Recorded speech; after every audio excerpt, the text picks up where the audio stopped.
کہ ایک وقت ایسا آئے گا میری امت پر کہ لوگ نمازوں کو ضائع کریں گے، غارت کریں گے، اور امانت کو ضائع کریں گے، امانت کو ہڑپ کرنا شروع کر دیں گے۔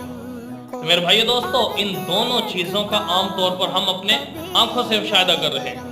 تو یاد رکھنا کہ نمازیں ضائع کرنا اتنا آسان ہو چکا ہے مسلمان کے لیے، اتنا آسان ہو چکا ہے جیسے پتہ نہیں کیا انسان کو مل گیا۔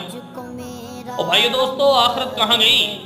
مسلمان ہو، کلمہ پڑھا ہے، پیارے نبی کے امتی ہو، کل قیامت دن ہوگا کیا؟